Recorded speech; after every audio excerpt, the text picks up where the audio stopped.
Sziasztok, Bence vagyok, és ebben a videóban egy újabb Keychron billentyűzetet szeretnénk számotokra bemutatni az afterhours.hu-nak köszönhetően. Megkaptuk tőlük tesztre ezt a V5 Maxos 96%-os vezeték nélküli Keychron billentyűzetet. Nagyon sok érdekességet tud maga a billentyűzet, és vannak kicsit furcsa megoldásai is, amik nem feltétlenül zavaróak, de meg fogjuk nektek mutatni, hogy mi nekünk hogyan is tetszik, vagy picit mit alakítanánk rajta. Úgyhogy nézzük meg, hogy mi van a dobozban. Előttem már látjátok, hogy kipakoltam tulajdonképpen, hogy mi van a csomagolásban. Kezdjük nekem balról jobbra, hogy mit kapunk. Ugye természetesen kapunk egy kupakleszedőt, illetve egy switch kiszedőt, ami most így egybe van. Ezt egyébként külön szokták eltenni, de így sokkal jobb, mert így biztos, hogy nem fogod elveszíteni. Ugye ezzel szeded, a felső részével szeded ki a switchet. Ugye ennek ilyen picit kampós a vége, hogy a switch alá szépen be tud dugni, és akkor összenyomod, és úgy fogod tudni kihúzni. A kupak kiszedő, ez ugye minden mechanikus billentyűzet mellé megkapod, szóval, hogy ezzel pedig le fogod tudni szedni a kupakot. Kapunk még egy ilyen kis szerelő pakkot, amiben találunk plusz csavarokat, egy sima csillagcsavarhúzót, kapunk mellette egy imbuszt, illetve egy USB-C és USB-A átalakítót. Ugye a csavarok azért vannak benne, mert magát a billentyűzetet szét tudod szedni, és hogyha esetleg elhagynál egy csavart, akkor tudod pótolni, szóval erre is gondoltak Keychron. Szintén kapunk egy átalakítót, ami egy USB-A anya és egy USB-C anya. Kapunk még plusz kupakokat, amit jelen esetünkben a Windowsos kupak, hiszen ezt a típusú billentyűzetet tudjátok használni Windowshoz és a Machez, és gyárilag úgy érkezik meg hozzátok, hogy a Macre van felkonfigurálva kupakok szempontjából, úgyhogy itt megkapják Windowsosokat is, hogyha akarjátok, le tudjátok cserélni, és természetesen kapunk egy USB-C, USB-C kábelt, és ezért van ez a rettentő sok átalakító, hogy ahogy akarjátok, úgy tudjátok a gépetekhez csatlakoztatni, és hát ebben a csomagolásban itt van a kis szörnyeteg, maga a V5 Max. Azért hagytam benne ebben a kis zacskóban, mert már ez is mutatja, a Keychron amúgy is tényleg prémium dolgokat gyárt. Ez az árukon is meglátszik, és természetesen a billentyűzetek minőségén is látszódik, hogy azért ez nem a kínai 2000 forintos mechanikus billentyűzet, hanem azért ez tényleg megadja a módját, hogy tényleg azt a prémium érzetet adja, amikor mondjuk elmész egy új autót vásárolni, hogy az új, egy jó, szóval, hogy ezt azért tényleg nem... Ez jó, na hát nem tudom másképp kifejezni, ez jó. És akkor itt van maga a billentyűzet, és ennek a billentyűzetnek az érdekessége, hogy többféle eszközhöz is tudjátok használni, és többféle módon is tudjátok csatlakoztatni magát a billentyűzetet. Alapesetben ugye vezeték nélküli módban fogjátok tudni használni, de természetesen kábeles üzemmódban is tudjátok csatlakoztatni a gépetekhez. Mutatom először ezeket a kapcsolókat itt hátul, és akkor majd utána beszélek nektek a többi részéről is.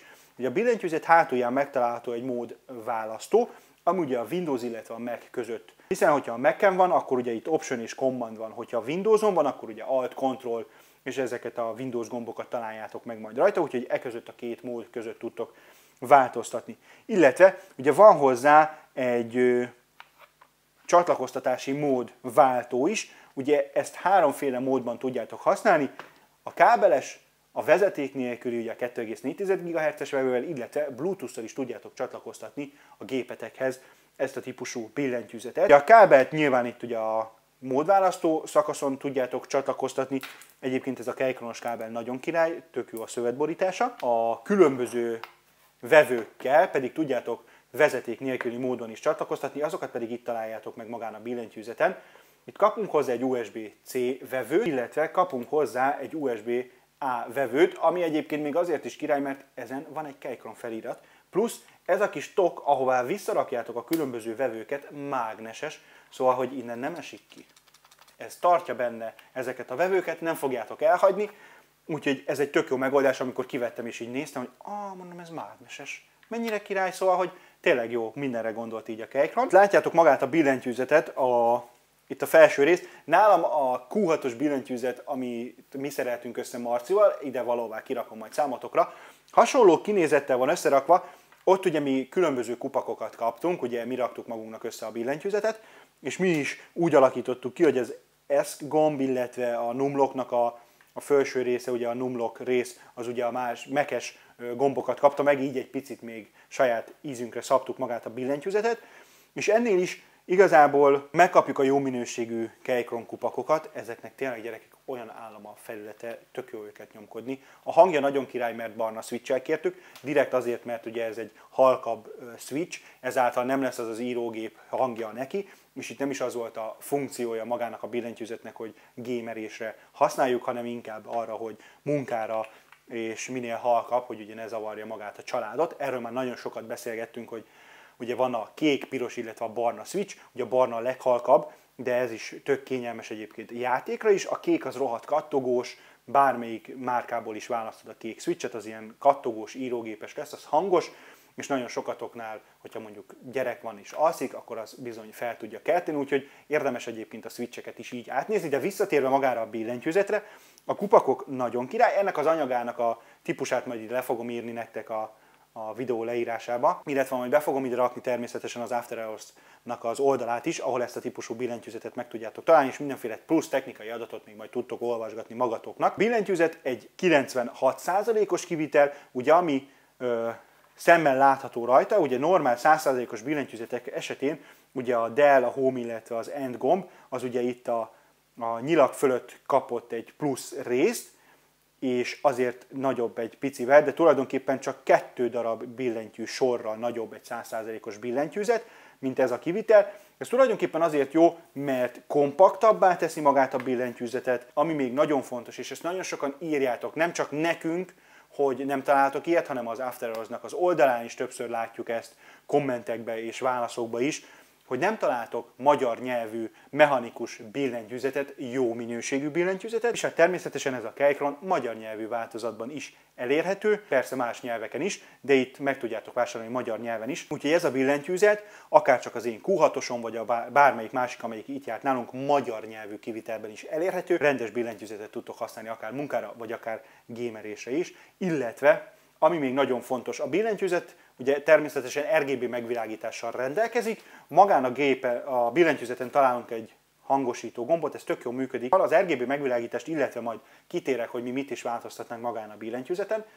Az alján még természetesen találtok lábakat. Ez egy kétállásban állítható láb, ugye, hogy milyen döntési szöge legyen a billentyűzetnek. Ez tök jó, mert itt tényleg saját magadnak testre tudod szabni, hogy neked milyen döntési szög kényelmes. Ugye ebben az első állásban ugye a nagyobbik lábat tudod magadnak kipattintani, és a nagyobbik lábban van még egy kisebb láb, és akkor ugye nyilván kisebb a dőlési szög, és akkor ahogy neked kényelmes, hogyan látod megfelelően a gombokon a betűket, úgy tudod beállítani magadnak. Tulajdonképpen maga a billentyűzet ugye RGB megvilágítással rendelkezik, ez ugye azt hivatott szolgálni, hogy este is tudod használni magát a billentyűzetet, hiszen megvilágítja a beállított szín magát a gombokat. Viszont ugye mivel ilyen sötétebb kupakokkal van ellátva ez a típusú billentyűzet, egy picit nehezebben világítja meg. Tényleg azt kell hozzá, ugye, hogy sötét van, és akkor itt ugye a gombokon látható betűk, számok ugye alulról megkapják a világítást, de mivel picit sötétebbek a gombok, itt azért nagyon figyelni kell, hogy tényleg melyiket ütöd le. Említettem ugye nálunk is a Q6-osnál is, ahogy ugye tudtuk cserélni a kupakokat, ennél is van lehetőség, úgyhogy saját magadnak testre tudod szabni, hogyha esetleg téged is picit zavarna, hogy mondjuk nem annyira világítja át az RGB megvilágítás a kupakokat, de mindenki előbb próbálja ki ezzel a gyári kialakítással, és ha nem tetszik, utána módosítson rajta. Amiről még nem esett szó, hogy milyen magának a billentyűzetnek a váza. Itt egy nagyon erős műanyag vázat kapunk, ami egyébként szerintem nem zavaró, mert nagyon jó a kialakítása, és a billentyűzetnek is elég súlyos, vagy a billentyűzetnek is elég nagy a súlya, úgyhogy tulajdonképpen nekem megfelelő ez a típusú váz ennél a Keychron billentyűzetnél. Ez a billentyűzet király, és a gombok meg nagyon smooth. Ez nekem nagyon tetszik. Igazából így a végére nem tartogatunk semmi más, csak egy ilyen kis összefoglalás, és szeretném számotokra bemutatni, ugye nagyon sokat beszéltem a videóban ugye a Q6-os billentyűzetünkről, amit ugye mi magunk építettünk a küldött alkatrészekből, illetve van még nálunk egy TKL kivitelű billentyűzet, ezt is szerettem volna számotokra bemutatni, hogy lássátok, hogy a különböző billentyűzet méretek között mik a különbségek. Ugye ez egy TKL kivitel, ahogy itt látjátok, ez egy elég pici kis kompakt billentyűzet, erről is van egyébként fönt a csatornán videóm, hogy meg tudjátok nézni. Itt ugye ami különbség, akár itt az előttem látható V5 Max, vagy pedig a Q6-os billentyűzetünk között, hogy ezen ugye nem található meg a numpad. Ez igazából akkor jó, hogyha mondjuk nincsen szükséged magára a numpadra, nem végzel mondjuk Excel táblázatkezelés, vagy nem vagy könyvelő, mert akkor ugye el tudod ezt engedni, de egyébként ez a típusú billentyűzet is nagyon király, ez szintén egy ilyen kis kompakt, magaddal tudod vinni, több eszközös csatlakoztatási lehetőség ugye ennél is megvan, és akkor ugye itt van maga a V5 Max, ami egy 96%-os billentyűzet, amit itt már a videóban is említettem, ugye ez csak 2 darab sornyi gombbal kisebb, mint a normál méretű Q6-os billentyűzetünk, ugye ez így van, és akkor hát itt van ugye a nagyobbik Q6-os billentyűzet, ez pedig már ugye egy 100%-os billentyűzet, ahogy itt ugye említettem, ugye ezek a gombok és a nyilaknak a kialakítása az, ami megváltozik ugye a V5 Maxhoz képest, de így egymáshoz rakom a billentyűket, akkor látjátok, hogy tulajdonképpen csak 2 sornyi billentyűzettel kisebb a 96%-os, de mégis annyival kisebb, csak hogy még tökéletesen tudjátok használni, nem csúsznak úgy össze a gombok, hogy kényelmetlen lenne rajta az írás. Úgyhogy igazából ez több napi használat után is azt tudom mondani, hogy kényelmes ez a billentyűzet, jók a kupakok, és tényleg elég strapabíró is, úgyhogy nekünk nagyon bejött, és tényleg tök jó az, hogy vezeték nélkül tudod csatlakoztatni, nem kell kábellel szenvedni, nem kell elvezetgetni, hanem csak arra kell figyelned, hogy nem erüljön le. Ugye ahhoz nyilván néha töltőre kell dugnod, amivel ugye az a USB-C kábel segítségével fogod tudni ezt megtenni. Jó billentyűzetet keresel, nem probléma az számodra, hogy egy picit kissé világítja át a billentyűket maga az RGB világítás szerintem, de aztán ti majd eldöntitek itt kommentbe, hogy ez tényleg valós dolog-e vagy sem, akkor egy ilyen billentyűzetet meleg szívvel tudok számotokra ajánlani, és hogyha úgy döntenétek, hogy le akarjátok cserélni a kupakokat, akkor arra is van lehetőség, akár ilyen fehérebb kupakokra, amit egy picit jobban át tud ütni az RGB világítás. Úgyhogy ha tetszett ez a videó, nyomjatok egy lájkot, iratkozzatok fel a csatornán, és találkozunk a következő videóban. Sziasztok!